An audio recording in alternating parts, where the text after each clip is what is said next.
آپ نے پڑھا جزم کا دوسرا نام سکون ہے، اس کا مطلب یہ ہے یہ جو علامت ہے یعنی جزم، اس جزم کا دوسرا نام سکون ہے، مطلب یہ کہ جزم کو سکون بھی کہتے ہیں۔ یہاں پر یہ جو لکھا ہے سکون، یقیناً آپ کو اس کے بارے میں معلوم ہو چکا ہے۔ یہاں پر با کے اوپر یہ جو علامت ہے یہ جزم بھی ہے اور اسی کو سکون بھی کہتے ہیں۔ یہاں پر لکھا ہے اصلی یعنی سکون اصلی، تو سکون اصلی کسے کہتے ہیں؟ اب اس کی طرف چلتے ہیں۔ اب آپ یہاں پر دیکھیں یہ جو لفظ ہے اگر آپ اسے پڑھیں تو یہ اس طرح پڑھا جائے گا، بسم اللہ الرحمن الرحیم، عن۔ اب آپ یہاں پر دیکھیں یہ جو لفظ ہے اس لفظ میں نون اور نون کے اوپر جزم ہے۔ اگر آپ اس لفظ کو پڑھیں چاہے وقف میں پڑھیں یا بغیر وقف کے پڑھیں، نون کے اوپر جو جزم ہے اس جزم کو دونوں حالتوں میں پڑھیں گے تو نون کے اوپر جو جزم ہے یہ تبدیل نہیں ہوگی، اور آپ کو معلوم ہے جزم کا دوسرا نام سکون ہے اور اسی کو سکون اصلی کہتے ہیں۔ اسی طرح یہ جو لفظ ہے اس لفظ میں میم کے اوپر جزم ہے۔ اگر آپ اس لفظ کو وقف کر کے پڑھیں یا بغیر وقف کے پڑھیں، دونوں حالتوں میں میم کے اوپر جو جزم ہے اسے پڑھیں گے، یہ تبدیل نہیں ہوگی، اور آپ کو معلوم ہے جزم کا دوسرا نام سکون ہے تو اسی کو سکون اصلی کہتے ہیں۔ اسی طرح یہ جو لفظ ہے اس لفظ کو بھی اگر آپ وقف کر کے پڑھیں یا بغیر وقف کے پڑھیں، دونوں صورتوں میں میم کے اوپر جو جزم ہے اسے پڑھیں گے، اسے تبدیل نہیں کریں گے، اور میم کے اوپر جو جزم ہے اس کا دوسرا نام سکون ہے اور اسی کو سکون اصلی کہتے ہیں۔ اور جزم کے بارے میں آپ نے کلاس نمبر 4 میں پڑھا تھا کہ جزم قرآن پاک میں 40,000 سے زیادہ مرتبہ ہے۔ اس کا مطلب یہ ہوا کہ یہ جو جزم ہے یعنی یہ جو سکون اصلی ہے، یہ سکون اصلی قرآن پاک میں 40,000 سے زیادہ مرتبہ ہے۔ یہاں پر لکھا ہے سکون اصلی، تو یقیناً سکون اصلی کے بارے میں آپ کو معلوم ہو چکا ہے کہ با کے اوپر یہ جو جزم ہے یہ سکون اصلی ہے۔ یہاں پر دیکھیں با کے اوپر تشدید ہے، اب اس کے بارے میں پڑھیں گے۔ یہ والا سبق آپ کلاس نمبر 7 میں پڑھ چکے ہیں۔ یہاں پر لکھا ہے جس حرف پر تشدید ہو اسے مشدد کہتے ہیں۔ جیسے یہاں پر آپ دیکھیں یہ ہے فا کے اوپر تشدید موجود ہے، لہٰذا یہ فا مشدد ہے۔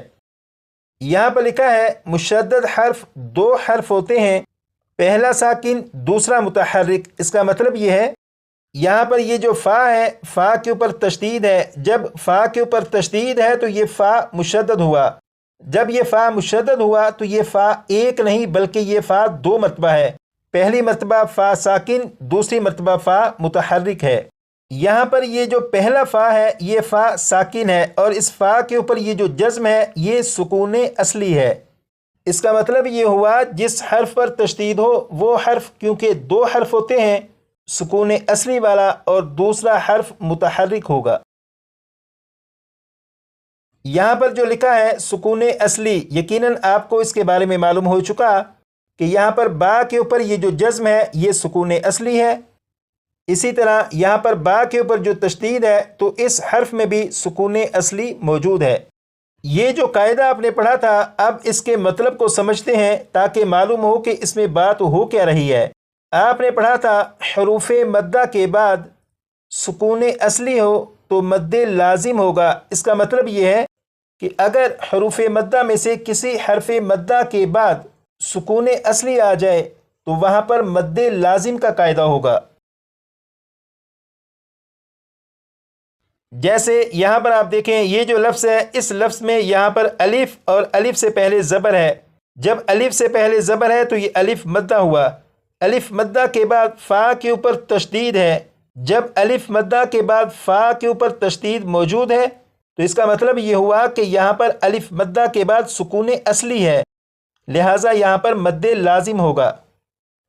اسی طرح یہاں پر آپ دیکھیں الف سے پہلے زبر ہے لہٰذا یہ الف مدہ ہوا، الف مدہ کے بعد قاف کے اوپر تشدید ہے، جب الف مدہ کے بعد تشدید موجود ہے تو یہاں پر بھی اور یہاں پر بھی مد لازم کا قاعدہ ہوگا۔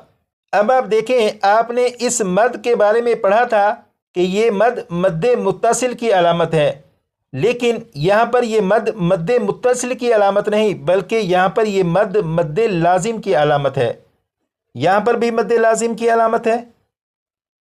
تو سوال یہ ہے کہ ایسا کیوں؟ تو اس کا جواب یہ ہے کہ اگر حروف مدہ میں سے کسی حرف مدہ کے بعد حمزہ اسی لفظ میں آ جائے تو یہ مد مد متصل کی علامت ہوگی، لیکن اگر حروف مدہ میں سے کسی حرف مدہ کے بعد سکون اصلی آ جائے تو پھر یہ مد مد لازم کی علامت ہوگی۔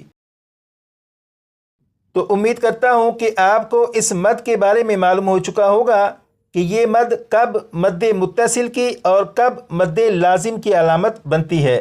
اس مد کی مزید کچھ وضاحت رہتی ہے، وہ کلاس نمبر 24 میں پڑھیں گے۔ تو آج کی کلاس میں یہ جو سبق پڑھا، اسے کم از کم 25 سے 30 مرتبہ پڑھ کر یاد کر لیجیے گا۔